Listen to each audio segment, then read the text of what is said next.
सर्वेभ्यो नमो नमः।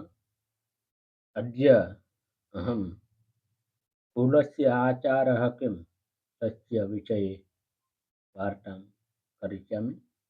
तत्पूर्वम् श्लोकं वर्तते यत् पशवः पक्षिणश्चैव मानवाश्च सदाशयाः रक्षन्ति स्वकुलाचारं रक्षामि कुलमात्मनः। अर्थात पशवः पक्षिणः अर्थात खगाः एवं मानवाश्च सदाशयाः मनुष्यजनाः विशेषरूपे अस्माकं कुलस्य रक्षा करणीयमस्ति। रक्षन्ति स्वकुलाचारं रक्षामि कुलमात्मनः। रक्षन्ति स्वकुलाचारं रक्षामि कुलमात्मनः अर्थात मानसम्मानेन सहित अस्माकं कुलस्य आचारपालनम् अवश्यं करणीयम्। तस्य एकः प्रसङ्गः अस्ति। संस्कृतसाहित्ये वार्ता अस्ति यत् चातकस्य नाम एकः चातकः शिशुः आसीत्।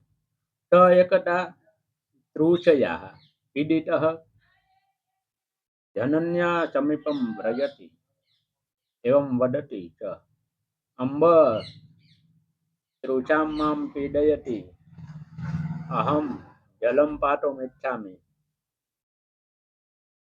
तदा तं प्रति मेघजलं न मिलति, एवं तडागजलम् एव पातुम् इच्छामि। जननी वदति, बाल वयं तु मेघजलमेव पिबामः, न तु तडागजलं न पिबामः। एषः अस्माकं कुलस्य आचारः अस्ति। अतः त्वं तडागजलं पातुं न शक्नोषि। चातकः शिशुः कथयति, अम्ब महति मे तृषा, अधुना आकाशे मेघं न पश्यामि, कदा मेघः वर्षयिष्यति, कदा च अहं मेघजलं पातुं शक्नोमि इति न जानामि। तदा अतः तृषया पीडितोऽहं तडागजलं पातुम् गच्छामि। जननी पुनः अपि शिशुं बोधयति यत् बाल न अयम् अस्माकं कुलाचारः। कुलाचारः सदैव रक्षितव्यः एव। अथ त्वं तडागजलं पातुं न अर्हसि। तृषायाः सहनं कृत्वा मेघस्य प्रतीक्षां कर्तुम् अर्हसि त्वं। जनन्याः कथनम् अश्रुत्वा चातकशिशुः तडागजलं पातुं तडागगन्तुं निर्गच्छति।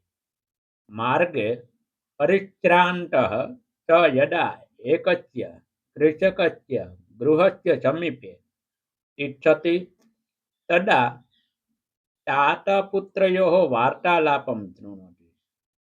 तदा एकः कृषकः वृद्धः मरणासन्नः च आसीत्।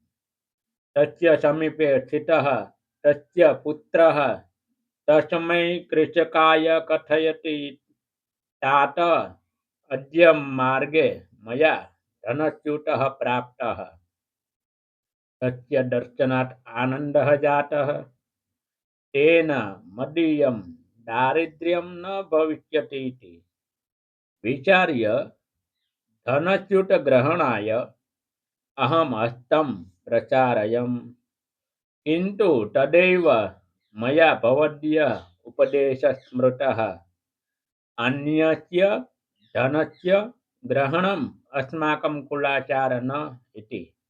अतः अहं तं धनस्यूतं तत्रैव अत्यजम्। तदा चातकः शिशुः सर्वं शृणोति एव। सः विचारयति, अहो आश्चर्यः अभवत्, अहो मरणासन्नस्य वृद्धस्य तत्पुत्रस्य च स्वकीयं कुलाचारं पालयितुं कीदृशी श्रद्धा।